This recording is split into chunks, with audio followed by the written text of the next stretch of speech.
18ರ ಲೋಕಸಭಾ ವಿಧಾನಸಭಾ ಚುನಾವಣೆಯಲ್ಲಿ ಕೂಡ ಬರೋಕ್ಕಾಗಲಿಲ್ಲ. ಆಪರೇಷನ್ ಕಮಲದ ಮೂಲಕ ಮಾಡಿದ್ರು. ಆಪರೇಷನ್ ಕಮಲ ಹುಟ್ಟಾಕಿದ್ದೇ ಯಡಿಯೂರಪ್ಪ, ಬಿಜೆಪಿ ಯಡಿಯೂರಪ್ಪ. ಅಂದ್ರೆ ನಾನು ಯಾಕೆ ಇವನ್ನೆಲ್ಲ ಪ್ರಸ್ತಾಪ ಮಾಡ್ತಾ ಇದ್ದೇನೆ ಅಂದ್ರೆ, ಬಿಜೆಪಿಯವರು ಏನ್ ಮಾಡ್ಲಿಕ್ಕೂ ಏಸಲ್ಲ. ಅವರಿಗೆ ಅಧಿಕಾರದಲ್ಲಿ ಇರಬೇಕು, ಸರ್ವಾಧಿಕಾರ ಇರಬೇಕು. ನಿಮಗೆ ಗೊತ್ತಾ ಎಡಗೆ ವಾರ ಅಂತ ಗೊತ್ತಾ ನಿಮಗೆ? RSS ಹುಟ್ಟಾಕ್ದವರು, RSS ಹುಟ್ಟಾಕ್ದವರು 1925ನೇ ಇಸ್ವಿನಲ್ಲಿ RSS ಹುಟ್ಟಾಕ್ದವರು. ಅವರು ಒಬ್ಬರನ್ನ ಆಪ್ತರನ್ನ ಕಳಿಸಿ ಇಟಲಿಗೆ, ಜರ್ಮನಿ ಕಳಿಸಿ ಸರ್ವಾಧಿಕಾರ ಹೇಗೆ ನಡೀತದೆ ಅಂತಕ್ಕಂಥದನ್ನ ಅರ್ಥ ಮಾಡ್ಕೊಳ್ಳಿಕ್ಕೆ, ತಿಳ್ಕೊಳ್ಳಿಕ್ಕೆ ಕಳಿಸ್ತಾರೆ. ಅಲ್ಲಿಂದ ಪ್ರಯತ್ನ ನಡೆಸ್ತಾರೆ ಈ ದೇಶದಲ್ಲಿ ಸರ್ವಾಧಿಕಾರ ಆಗಬೇಕು ಅಂತ. ಅವರಿಗೆ ಚುನಾವಣೆ ಆಗಬೇಕು ಅನ್ನೋದು ಇಷ್ಟ ಇಲ್ಲ. 5 ವರ್ಷಕ್ಕೊಂದ್ಸಾರಿ ಚುನಾವಣೆ ಆಗಬೇಕು, ಪ್ರಜಾಪ್ರಭುತ್ವದ ರೀತಿಯಲ್ಲಿ ಸರ್ಕಾರ ನಡೀಬೇಕು, ಅವೆಲ್ಲ ನಂಬಿಕೆ ಇಲ್ಲ ಅವರಿಗೆ. ನೀವು ಇದನ್ನು ಅರ್ಥ ಮಾಡ್ಕೋಬೇಕಾಗ್ತದೆ. ನೀವು ಎಚ್ಚರ ತಪ್ಪಿದ್ರೆ ನಿಮ್ಮನ್ನ ಮುಗಿಸ್ತಾರೆ.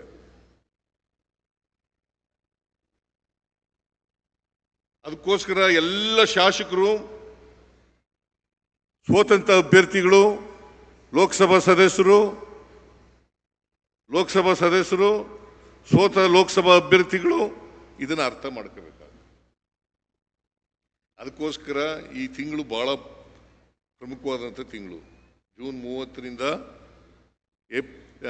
ಜುಲೈ 29ನೇ ತಾರೀಕಿನವರೆಗೆ ನಿಮಗೆ ಪ್ರತಿಯೊಬ್ಬ BLOಗಳು ಪ್ರತಿ ಮತದಾರರ ಮನೆಗೂ ಹೋಗ್ತಾರೆ, ಪ್ರತಿ ಮನೆಗೂ ಹೋಗ್ತಾರೆ. ನೀವು ನಿಮ್ಮ ವಿಧಾನಸಭಾ ಸದಸ್ಯರಿದ್ದಾರಲ್ಲ, ಸ್ವತಃ ಅಭ್ಯರ್ಥಿಗಳಿದ್ದಾರಲ್ಲ, BLAಗಳು ಮತ್ತು BLAಗಳನ್ನ ಕೋಆರ್ಡಿನೇಷನ್ ಮಾಡಬೇಕು.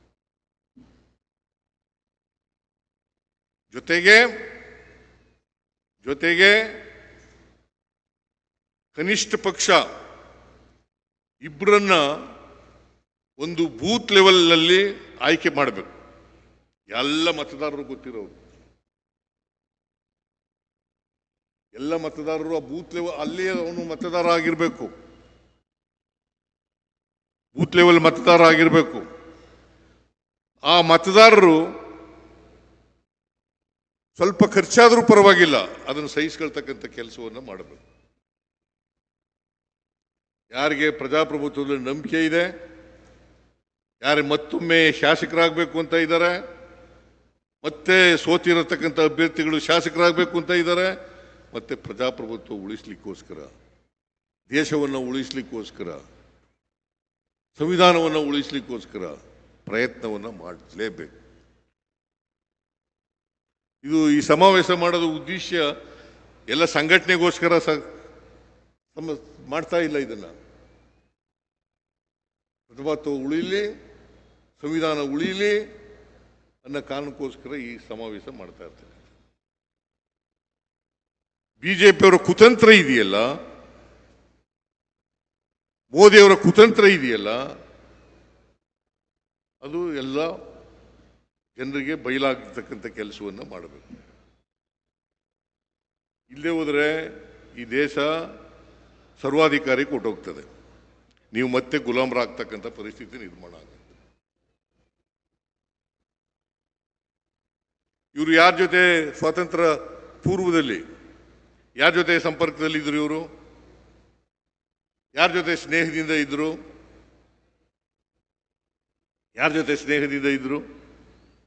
ಯಾವತ್ತಾರು ಹೋರಾಟ ಮಾಡಿದ್ರ? ಎಡಗೆ ವಾರ ಇರ್ಬೋದು, ಅಥವಾ ಏನೇನೋ ಗುರೂಜಿ ಸಾವರ್ಕರ್ ಸುಮ್ಮನೆ ಅವನು ವೈಭವೀಕರಿಸಲ್ಬಿಟ್ಟಿದ್ದಾರೆ. ಸಾವರ್ಕರ್ ಯಾವತ್ತೂ ಕೂಡ ಬ್ರಿಟಿಷ್ನವರಿಗೆ ಕ್ಷಮಾಪಣೆ ಕೇಳ್ಬಿಟ್ಟು ಹೊರಗಡೆ, ಜೈಲಿನಿಂದ ಹೊರಗಡೆ ಬಂದದ್ದು.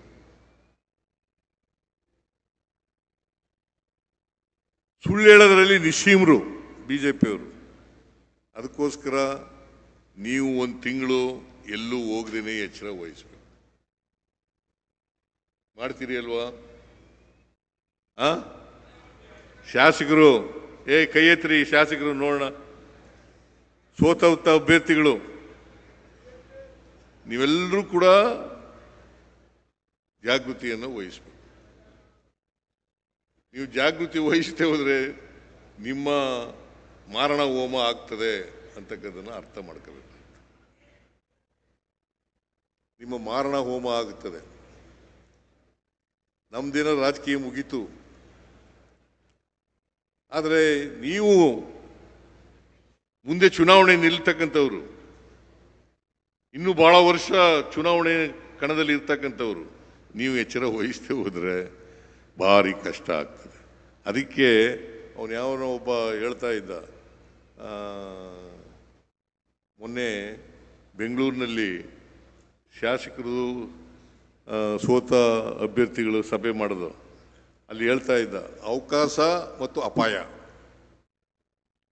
ಅವಕಾಶ ಇದೆ ನಿಮಗೆ, ಒಂದು ವೇಳೆ ಅವಕಾಶದಿಂದ ನೀವು ವಂಚಿತರಾದ್ರಿ, ತಪ್ಪಿಸ್ಕೊಂಡ್ರಿ, ನಿಮಗೆ ಅಪಾಯ ಕಾದೇ ಇದೆ.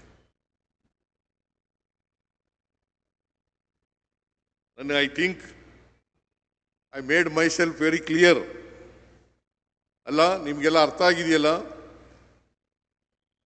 ಅದಕ್ಕೋಸ್ಕರ ನೀವು ಒಂದು ತಿಂಗಳು ಇದೆಯಲ್ಲ, ಈ ಜವಾಬ್ದಾರಿ ವಹಿಸ್ಬೇಕು. ಅದಕ್ಕೆ ಎಂಥದ್ದು ಫಾರಮ್, ಅದು ಎನ್ಯುಮರೇಷನ್ ಫಾರಮ್. ಎನ್ಯುಮರೇಷನ್ ಫಾರಮು ನಿಮಗೆ ಎರಡೆರಡು ಕೊಡ್ತಾರೆ. ಅದನ್ನು ಸರಿಯಾಗಿ ಭರ್ತಿ ಮಾಡಿ ನಿಮಗೆ ಸ್ವೀಕೃತಿ ಪತ್ರ ತಗೊಳ್ಬೇಕು, ರಿಸೀಪ್ಟ್ ತಗೋಬೇಕು. ಪ್ರತಿ ಒಬ್ಬರು ಕೂಡ ನಿಮ್ಮ ಕ್ಷೇತ್ರದಲ್ಲಿ ಎನ್ಯುಮರೇಷನ್ ಅಪ್ಲಿಕೇಶನ್ ಹಾಕಿದಾರಾ ಇಲ್ವಾ ಅಂತ ನೋಡ್ಕೋಬೇಕು. ಆ ಎನ್ಯುಮರೇಷನ್ ಸ್ವೀಕೃತಿ ಸಿಕ್ಕಿದೆಯಾ ಇಲ್ವಾ ಅಂತಕ್ಕಂಥದ್ದು ನೋಡ್ಕೋಬೇಕು.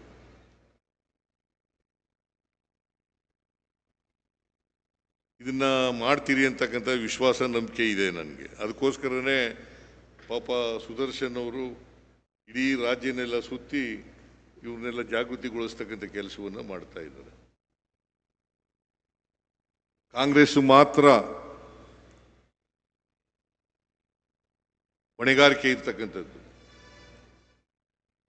ಜವಾಬ್ದಾರಿ ಇರ್ತಕ್ಕಂಥದ್ದು. ಈ ದೇಶ ಉಳಿಸ್ತಕ್ಕಂಥವರು ಕಾಂಗ್ರೆಸ್ ಮಾತ್ರ, ಸಂವಿಧಾನ ಉಳಿಸ್ತಕ್ಕಂಥವರು ಕಾಂಗ್ರೆಸ್ ಮಾತ್ರ, ಸ್ವಾತಂತ್ರ್ಯ ತಂದುಕೊಟ್ಟಿರೋರು ಕಾಂಗ್ರೆಸ್ ಮಾತ್ರ.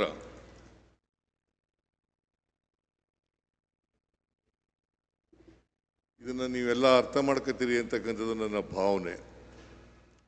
ಅದಕ್ಕೋಸ್ಕರ ಇಷ್ಟೊಂದು ಈಗ ಅಧ್ಯಕ್ಷರು ಬೆಂಗಳೂರಿಂದ ಕರ್ನಾಟಕ ಇಲ್ಲಿ ಮೈಸೂರಿಗೆ ಬಂದು ನಿಮ್ಮನ್ನೆಲ್ಲ ಉದ್ದೇಶಿಸಿ ಭಾಷಣ ಮಾಡಿರ್ತಕ್ಕಂಥದ್ದು. ಜಿ ಚಂದ್ರಶೇಖರ್, ಯತೀಂದ್ರ, ಸುದರ್ಶನ್ ಅವರೆಲ್ಲ ಇದನ್ನೇ ಹೇಳಿರ್ತಕ್ಕಂಥದ್ದು ಅಲ್ವಾ?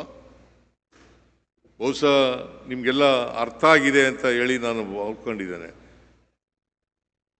Very very crucial, very very crucial.